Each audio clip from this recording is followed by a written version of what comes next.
Hey everyone, Cory here with the weekly strategy review for the EURUSD. A better week this week, plus 16R, potential for actually more. There was opportunities for taking some trades and expanding targets, as well as a few trades that I thought were a little bit tricky, but the pattern was there, and I didn't include those in the stats. So this could have easily been a 20R week. We definitely saw a volatility pick up on Thursday and Friday, which generally, as volatility expands, we're going to find more opportunities. We're going to see those profits rise. During August, September, a lot less volatility, so we saw the profits come down a little bit. So if you look at the weekly and monthly trends in profitability of the strategies, we definitely saw that playing out. We'll look at that way down here at the bottom. And it's not always perfectly correlated, and it's also going to depend. Lately, I've been trading a little less, only about an hour and a half a day, and back here was more in the 2-hour range. But we can see that August, September area just dropped off a little bit from what we've been seeing before, and that's due to decreased volatility. The profit 16R. Average trading time this week about an hour and 25 minutes. So less than, like I said, what I was doing earlier in the year. Just, a little more crunch for time with going to the gym and stuff, and mornings with the kids and stuff, a little more hectic right now. So keeping it to that basically as long as I can, feel really focused for the most part. We're going to talk about focus at the bottom of this article a little bit. And 78% win rate. That's high. We only had 9 trades though, and so when you have lower number of trades, it doesn't quite mean as much. But we also had strong trending moves, and that tends to help with the win rate, because you just have, once you get into those trades, they're running and easier for them to hit the targets. When we have choppier conditions, you're going to see that win rate drop off, usually toward the 50% mark. Reward to risk, this is what we want to see around that 2.5 to 1 mark. You can look through lots of trades here at the right around the 2.5 or a little bit above. We'll see I had some bigger wins, which I did not include simply because I expanded the targets. That's an optional skill set you can add in as the strategies are taught. We're usually sticking to around that 2.5, maybe expand it a little bit, 2.6, 2.8.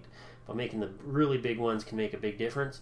But for these statistics, like I said, you can add that in, and if you're making more than this each week, that's great.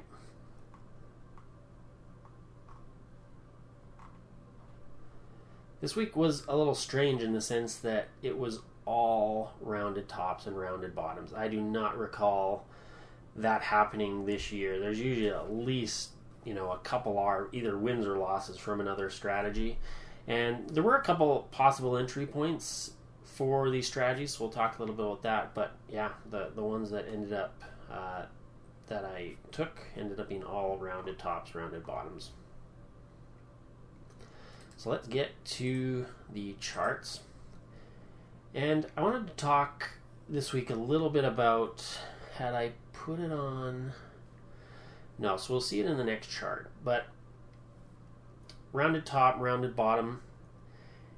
What I like about this is that we had a lower low, and then it comes right back up to this prior swing high, very close to it. Little shallow pullback, takes off. I didn't like this one. I thought I didn't even really consider. The mistake was not that I didn't make more on this. The mistake was that I was maybe a little distracted, and I didn't even consider putting out an expanded target. So I basically just put out my 2.5 to 1, which automatically goes out, and I never really thought about adjusting it. But when you have big gaps like this, sharp moves, they will often retrace that move. So I could have easily put my target up to here. That would have captured another 1.2R. If at that point you can decide, okay, hey, we got another little bar, you can start using the aggressive trailing stop loss, just moving it right below each candle as it closes. That would have got me out up here. That'd been another probably like 4R or something. So missed opportunity there just because I wasn't quite on the ball, maybe just eager to get some money or something. I can't remember my exact psychology at this time, but after I was like, that was a mistake not to even consider expanding my target. Then we move right into this rounded top here. So I was viewing this as a move up. This was a pullback, another move up, a pullback, and then this one kind of takes out this whole area. And so you could have gone in here or here, depending on which one you liked. Once you're waiting till over here, it might be a little more tricky because now you're thinking, oh, did that like reverse to the upside? But you want to consider the overall pattern. This is a much bigger pattern playing out than any sort of like little tick above here. So definitely still looking at the short. This RB I didn't like. This is a very strong drop, and so we need to clear back above here. We have this little pullback, then we move to a higher high. So this is what I wanted to talk about. There's just a slight difference in pattern here. And, you know, this is a good example of a pretty clean one where, you know, we come off the low and we just shoot right up and make a transition to the upside or a trend change, potential reversal to the upside. And this one, kind of the same thing. You know, we've tried to push up a couple times and then it takes out this swing low, pulls back. This one's different because it has a big swing here in between making a higher high, right? Instead of shooting straight to a new high, then pulling back. This one's got this extra wave in there, which to me, it just takes a little bit out of the pattern. And I did trade a couple this week, but it's usually under good circumstances where you have a little bit of other evidence to initiate that trade. But it's basically now you have 2 waves that have happened as opposed to if it just shot up, you had the pullback. Now you're going into that second wave. You're earlier in the trend. Whereas if you wait for this pullback and go in, you're now in the third wave of the trend. That's getting, you know, it's a little more mature trend. It's just, you know, your odds are going to be just slightly less. Because the more waves that happen, you know, the more chance there is for a reversal. So this was the Tuesday. Very strong drop here. This did get up. This would have worked just fine if you had taken it, but you know, there's quite a bit of a little gap between this prior high and this high before the pullback. And then we also had, this is a pretty sharp drop considering we'd had some choppy conditions. So if you did get into it, great, but this was not one I was super comfortable taking. Also, yeah, choppy for quite a while here. So, I did think if this popped up, maybe it wouldn't have a lot of steam, but it did end up running fairly well.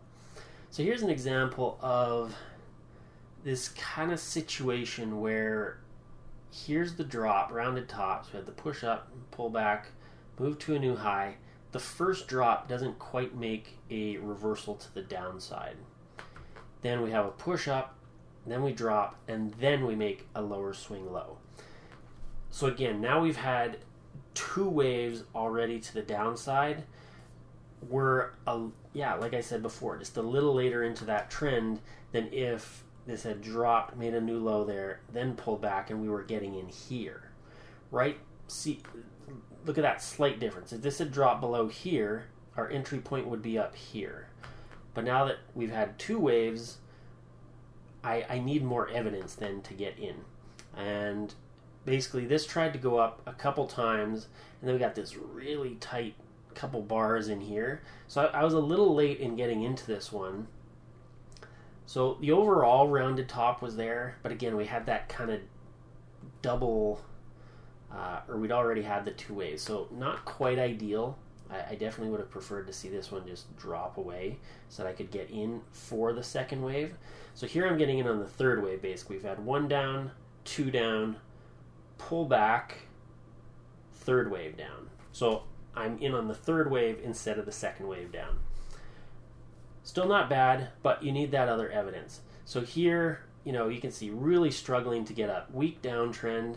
We try to go higher, can't do it.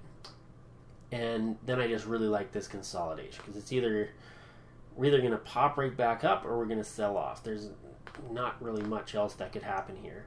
And target, I just picked right by this prior swing low, and that was my 2.5 to 1. So it seemed quite feasible that even in this choppy condition, if this broke lower, we could hit this area. But I just wanted to highlight that slight difference in pattern. Nice move to a low here, below this swing low. So nice transition to the downside, nice reversal, just really big stop loss. This would have been about a 5 pip stop loss. So not ideal for that. Could have entered over here. That'd be, again, now you're entering on the third wave again. Third waves are okay, but your win rate is typically going to be a little bit lower than if you're getting in on the second wave in a direction. So first wave down, pull back, second wave down. You know, this is usually the second wave is going to almost always give you a better entry because we're entering up here as opposed to entering down here. In this case, you know, they probably would have been about the same, but you know, in this case, entering up here much better than entering down here. But this was still a good trade given the overall conditions. This is also a thing you can remember about adding to positions. Because volatility has been a lower, I have not been adding to positions, but if you go back to earlier in the year, there were quite a few times when I would add to a position. Let's say this was a little bit smaller stop loss. You have the drop to a new low, giving you the signal of a reversal. You have the pullback once it starts to transition. You're taking the short.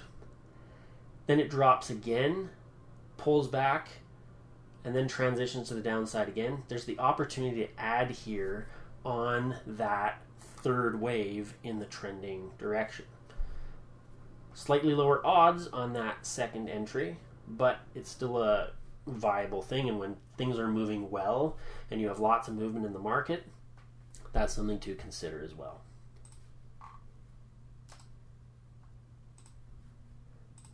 This was definitely the tough day of the week.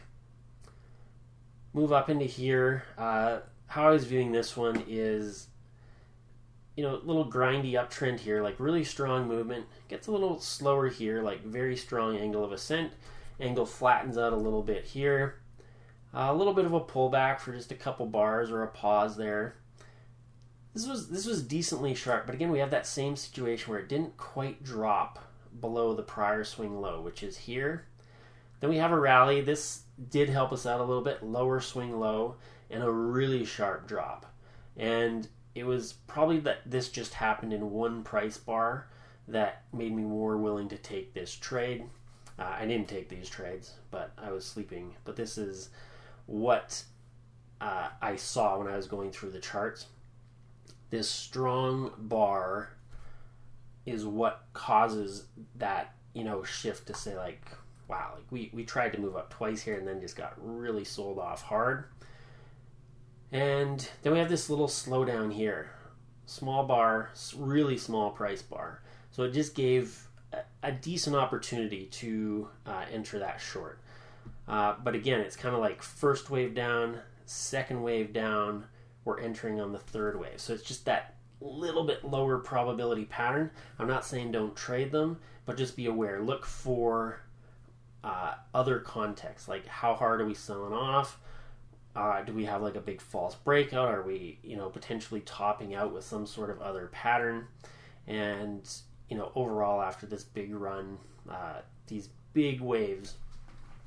If you remember from another video, the double pump, when a double pump takes up almost the entire wave up or reverses it. So we had this last little wave up and it almost got entirely erased. And then this one did take out that swing low. When you've had a really strong uptrend and you start to get those bigger waves in the opposite direction, that lets you know something's potentially shifting. This is no longer like the price action over here. These ones, marginal. This one I think I definitely would have taken. Because, you know, pretty clean movement. Again, it's not that ideal pattern though. Right? Little push up, push to a new high. We didn't make that transition. again, we're entering on what's going to be the third wave. First down wave, second down wave, third down wave. Would have been much better, and maybe even would have hit the target if this had dropped all the way down, made the new swing low, bounced up here. We get short up here, right? Just, that little slight difference. This rounded bottom, a little bit similar depending on which one of these swing highs you looked at. If you looked at it as this one, it almost gets there. If you use this swing high, it definitely gets there. Sideways, kind of choppy, and this tried to drop, failed, and not a perfect pattern in choppy conditions, but I did want to put it in there because this was the kind of day it would have been pretty easy to have a couple losers in here, and that's going to happen. Nothing to worry about.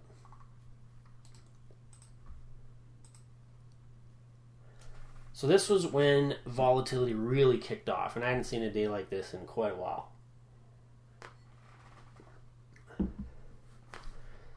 So big opportunity here. Capitalized on this. Got 4.5 R. I did not include this trade in the stats.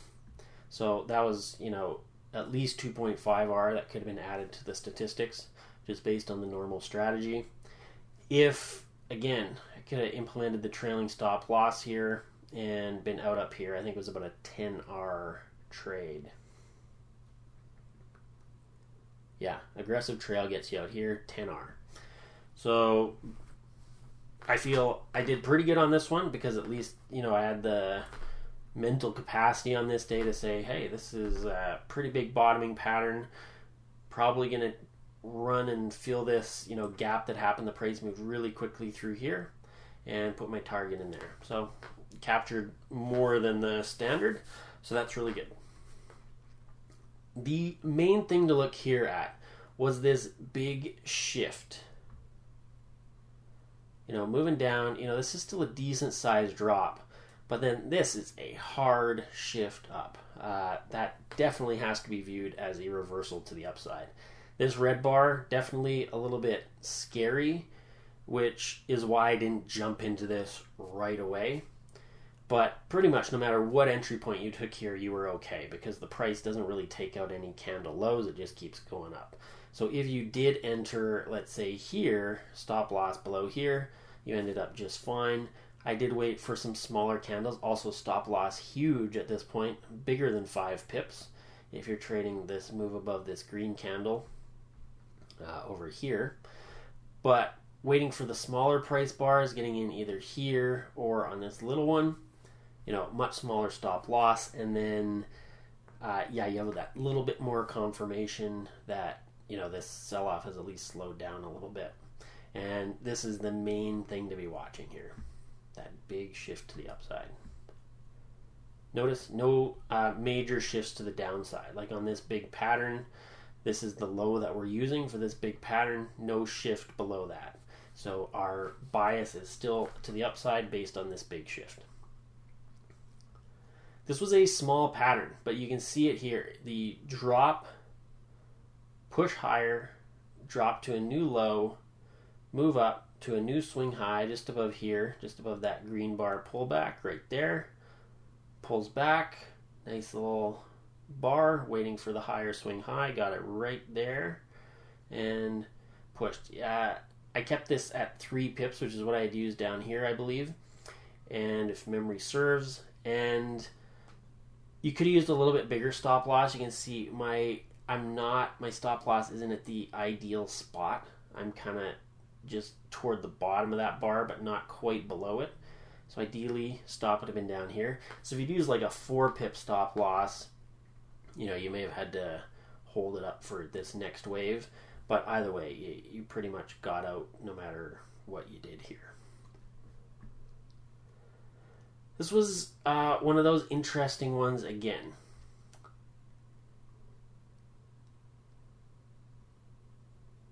Not my fave type of RB pattern, but in this case, lots of momentum. So again here, so we're dropping, pretty strong drop. We move up. We have not shifted to the upside yet. it takes all the way up, takes this long for it to make the shift to the upside. So again, now look at where I'm entering. One bar up, or one wave up, 2 waves up. I'm entering for the third wave. 2 waves have already happened. Again, not ideal, but if conditions are okay, then you can consider it. And I was waiting here. I was kind of questioning whether I did want to take this one just because of that situation. These two are really extended, right? This wasn't a super strong first move up. This one was quite a bit stronger, but compared to this, it took quite a while for this to erase that one down move. But then we just didn't drop. You'd think that if we were going to drop, this would, kind of clear out some stops and then just sell off, and it didn't. So we'd had this kind of decently strong uptrend here, tried to sell off hard, and then once we get back up to that swing high, just nothing. And it tried to drop a few times and then just pushed up and then tries to drop again, and then we just get this really tight consolidation. So it's like, okay, we've made the shift up. Am I going to take this trade or not? And it really, the target just kind of aligned like right below where kind of all these others had topped out, and this thing just kept running for quite a while, but another 2.5, 2.6 there.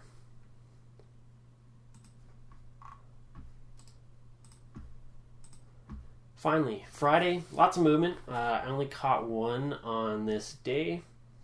Maybe notice, pretty short trading time, only about 1 hour and 10 to about 1 hour and a half each day. Hard sell-off here, no real opportunities to get in. And then I was kind of eyeing this big rounded bottom here. We'd had this sell-off, and then the price came back and just barely got below it. So this kind of let me know, we have a big pattern in play. But then we also had this small little pattern, and we had a drop. This is our pullback, more of a consolidation. We dropped to a new low. Not a lot of momentum there. And then we pop right back up and clear above this last little swing consolidation high. Chop around for a little bit. And this one, my entry was actually right here as we moved above this red bar. And the price pulled back so quickly that I actually ended up getting a better price. So I had a 3 pip stop loss on this, which would have been fine if I had got in up here, and then my stop loss would have been down here. But since I ended up getting the better entry, my stop loss ended up way down here.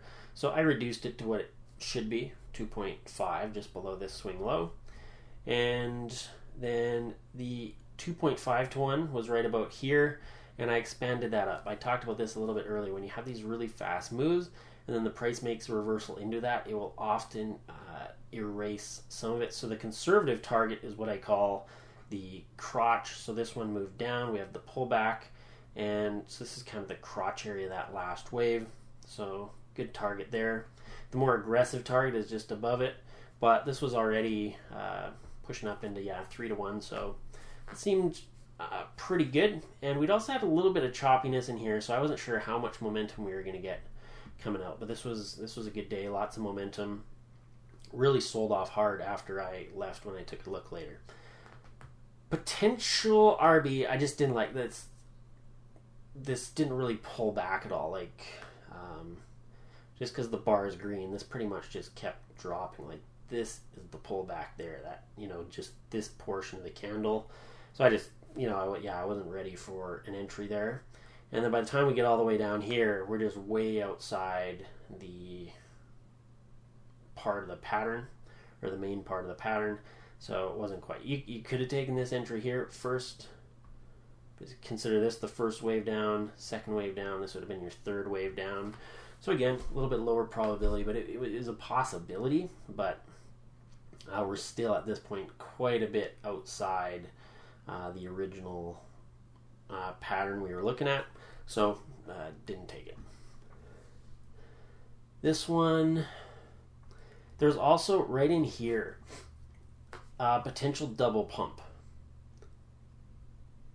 Drop, push higher, drop, gets back to the low, so we have pretty much matching lows there.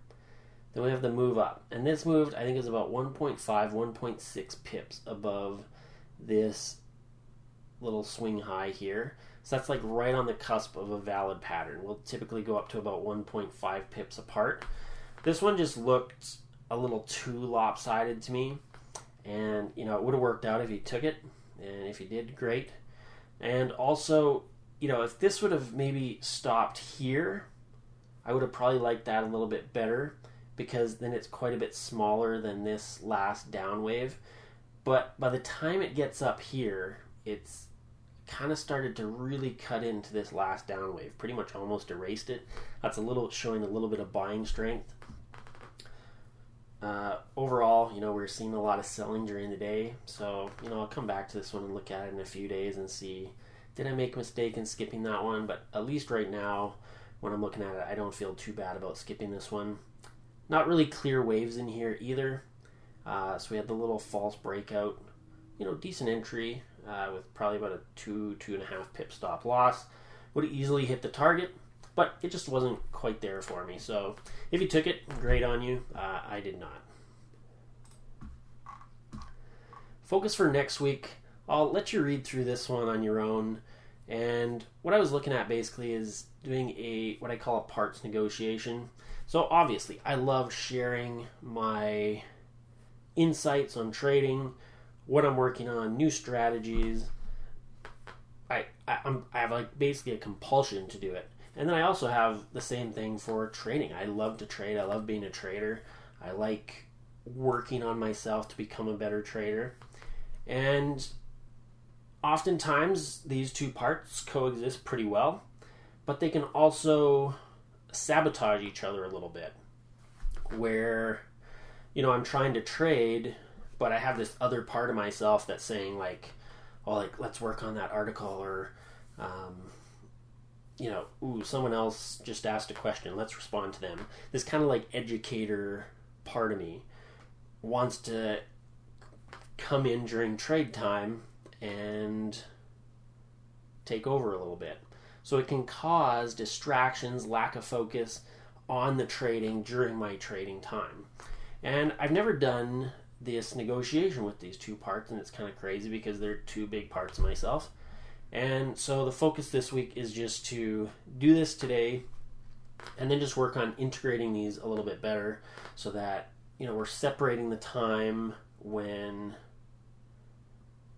the educator gets his own time, gets his needs filled for whatever he needs, and then my trader gets his time to focus just on trading for the hour and a half, 2 hours he trades. And the two parts coexist and maybe can even help each other out, but in their own time frame, because we need to have a little bit of separation so that the trader can really focus on trading. And the educator has a lot of information and can probably contribute a lot to the trader, but they just have to be willing to kind of coexist. And I've just noticed that really for as long as I've traded, they're always just a little bit in conflict. They aren't working quite as well together as they could, and they're two very powerful parts of me. So if I get those working together, I think it would really help results and probably give a little bit more inner peace too, because I'm not trying to multitask. I'm just focusing on one thing at a time, which I find is a little less stressful. So you can read this, watch this video, really good one, and a very important one. So we'll leave it at that. That's your weekly review. Until next week, happy trading.